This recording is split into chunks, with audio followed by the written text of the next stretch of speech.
ତେଣୁ ବିଭିନ୍ନ ପ୍ରକାର ସଂସ୍କାର ଲୋକ ରହିବେ, ସଗୁଣ ଉପାସକ ଲୋକ ରହିବେ, ନିର୍ଗୁଣ ଉପାସକ ଲୋକ ରହିବେ, ମୂର୍ତ୍ତି ପୂଜା ଲୋକ ରହିବେ, ମୂର୍ତ୍ତି ନ ପୂଜିବା ଲୋକ ବି ରହିବେ। ସବୁ ଠିକ୍, ସବୁ ଭଲ, କିଛି ନାହିଁ। ସିଲଟ ଖଡ଼ି ଧରିଥିଲେ ନା ଆଉ ବ୍ରହ୍ମା ବିଷ୍ଣୁ ମହେଶ୍ୱର ମଡ଼େଇଥିଲେ ନା, ସେଇଟା କ'ଣ ଆଜି PhD କରିସାରିଲେଣି ବୋଲି କ'ଣ ସେ ଭୁଲ? ସେ ସିଲଟ ଖଡ଼ିର ଆବଶ୍ୟକତା ନାହିଁ।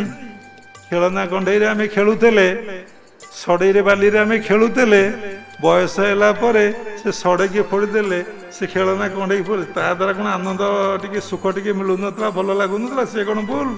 ସବୁ ଏଠି ଠିକ୍। ସମୟ ଆସିଲେ ସାଧକ ସାଧିକା ସେ ସଗୁଣରୁ ନିର୍ଗୁଣକୁ ଯାଆନ୍ତି। କେହି କାହାକୁ ଜବରଦସ୍ତି ନେଲେ ମନ ପୁଣି ଫେରି ଆସିବ। ଅଟୋମେଟିକ୍ ସେ ସଗୁଣରୁ ନିର୍ଗୁଣକୁ ପଳେଇବେ। ସବୁର ପରିପୋକ ଆଉ ଗୋଟେ, ସବୁର ପରିପୋକ ଆଉ ଗୋଟେ, ସବୁର ପରିପୋକ ଆଉ ଗୋଟେ। ସପ୍ତମ ସଇଲେ ଅଷ୍ଟମ ହେବ, ଅଷ୍ଟମ ସଇଲେ ନବମ ହେବ, ନବମ ସଇଲେ ଦଶମ ହେବ। ସମୟ ନାହିଁ, ବହୁତ ସମୟ ପଳେଇଲା। ତେଣୁ ମୋର ଶେଷରେ ଗୋଟେ ଅନୁରୋଧ, ଆପଣ ସମୟ ବାହାର କରନ୍ତୁ, ଭଲ ମାଷ୍ଟର ପାଖକୁ ଯାଆନ୍ତୁ, ଯିଏ ପ୍ରକୃତ ରିଏଲାଇଜ୍ଡ ସୋଲ୍, ତା ପାଖରେ ଶିଖନ୍ତୁ ଏବଂ ଅଭ୍ୟାସ କରନ୍ତୁ। ନିଜକୁ ଭଗବାନ ପାଖରେ ସମର୍ପଣ କରିଦିଅନ୍ତୁ। ଭଗବାନ ଏଡ଼େ ଦୟାମୟ, ଏଡ଼େ ପ୍ରେମମୟ, ଏଡ଼େ କରୁଣାମୟ, ଏଡ଼େ ଆନନ୍ଦମୟ, ମାନେ ଭାଷା ନାହିଁ। ସେ ତାଙ୍କ ସୃଷ୍ଟିକି ପାଳିଛନ୍ତି, କି ସୁନ୍ଦର, କି ଆନନ୍ଦମୟ ଅଟେ ବିଶାଳ ସଂସାର। ଧନ୍ୟ ମହାପ୍ରଭୁ, ମହିମା ତୁମର ଅଟେ ଅନନ୍ତ। କେତେ ଫୁଲ ଫଳ ପୁଷ୍ପ, ଆକାଶ, ବୃକ୍ଷ ଲତା, ଝରଣା, ପାହାଡ଼ ପର୍ବତ, ସମୁଦ୍ର ଆମ ପାଇଁ ସୃଷ୍ଟି କରିଛନ୍ତି। ଆମେ କିନ୍ତୁ ଦେଖିକି ଆନନ୍ଦ ହେଉଛେ, କିନ୍ତୁ ତାଙ୍କୁ ମନେ ପକାଉନି ଆର ସ୍ରଷ୍ଟା କିଏ, ସେ କେତେ ବଡ଼, କେତେ ଆନନ୍ଦମୟ, କେତେ ପ୍ରେମମୟ ହେଇଥିବ। ଏ ହେଉଛି ଆମର ଅଜ୍ଞାନତା। ଆମେ ନିଜକୁ ଚିହ୍ନିନେ, ନିଜ ସ୍ୱରୂପକୁ ଜାଣିପାରୁନେ। ବଡ଼ ତ୍ୟାଗ ହେଉଛି ଦେହବୋଧ।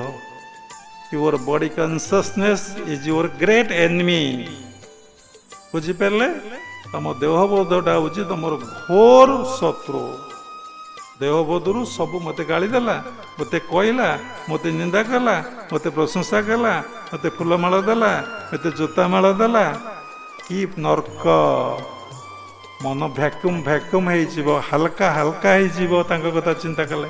ଯେତେବେଳେ ପ୍ରଭୁ ଚିନ୍ତା ହୁଏ, କୀର୍ତ୍ତନ ହୁଏ, ନାମ ହୁଏ, ଏ ଛୋଟିଆ କଥାଟା କହୁଛି, ଚୁପଚାପ ଧ୍ୟାନ କରନ୍ତୁ, ଆପଣ ଆଖି ଆଉ ଖୋଲି ପାରିବେନି। ଯାହାର ଏକ୍ସପିରିଏନ୍ସ ଥବ, ଯଦି ଆପଣ ଆଖି ଖୋଲିଲେ ଆପଣ କିଛି କହିପାରିବେନି, କିଛି କହିପାରିବେନି। କାହିଁକି ନା ଇନ୍ଦ୍ରିୟମାନେ ନିବୃତ୍ତ ହେଇଯାଇଥାନ୍ତି। କ'ଣ ହେଇଥାଏ ନା ଶ୍ୱାସ କ୍ଷୀଣ ଆଦି କ୍ଷୀଣ ହେଇଯାଇଥାଏ, ମନ ସ୍ଥିର ଶାନ୍ତ ହେଇଥାଏ, ଇନ୍ଦ୍ରିୟଗଣ ପ୍ରକୃତିଗଣ ନିବୃତ୍ତ ହେଇଯାଇଥାନ୍ତି। ଆଖି ଖୋଲିଲେ ମଧ୍ୟ ଆପଣ କିଛି କହିପାରିବେନି। ବହୁତ ସମୟ ପରେ ଆପଣ ଯାଇ କ'ଣ କରିବେ ନା କଥା ହେବାକୁ ଇଚ୍ଛା ହେବ। ଯେଉଁ କଥା ହେବେ ସାତ୍ଵିକ କଥା, ଅଲଗା କଥା ଆପଣ କେବେ ହେଇପାରିବେ ନାହିଁ। ଆଉ ବିଶେଷ କିଛି କହୁନି। ଭଗବାନଙ୍କୁ ଅନୁଭବ କରିବା, ସମସ୍ତଙ୍କୁ ଭଲ ପାଇବା, everything is god, god is everything ଅନୁଭବ କରିବା, ଆନନ୍ଦ ପ୍ରେମରେ ଦିନ କାଟି ହସି ହସି ତ ଯିବା, କାନ୍ଦିକି କାହିଁକି ଯିବା, ଦୁଃଖ କରିକି କାହିଁକି ଯିବା, ଯନ୍ତ୍ରଣାରେ କାହିଁକି ଯିବା। କେବଳ ତାଙ୍କୁ ଧରିଲେ ସବ ଦୁଃଖ ପଳେଇବ। କୋଉଠି ସେ କହିଛନ୍ତି ଗୀତାରେ ଗୋଟେ ଶ୍ଲୋକରେ, ସ୍ୱଳ୍ପମପସ୍ୟ ଧର୍ମ ସତାୟତେ ମହତ ଭୟାତ୍।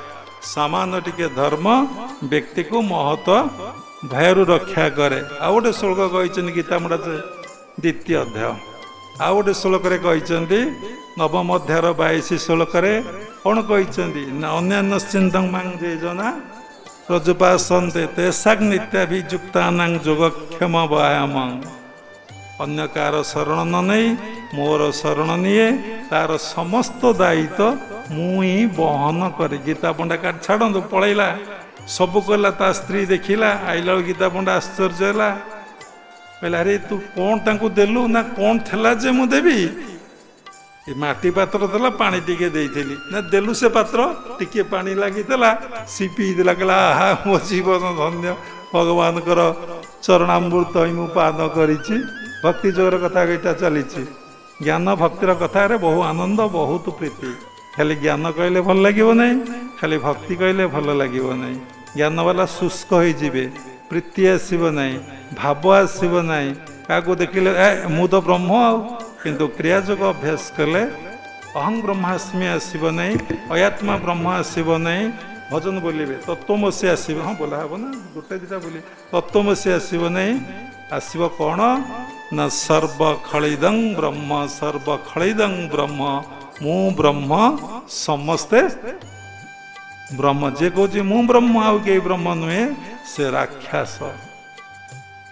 ସମସ୍ତେ ନାରାୟଣ ଈଶ୍ୱର ସର୍ବଭୂତାନାଂ, ସବୁରି ଭିତରେ ଈଶ୍ୱର ବିଦ୍ୟମାନ।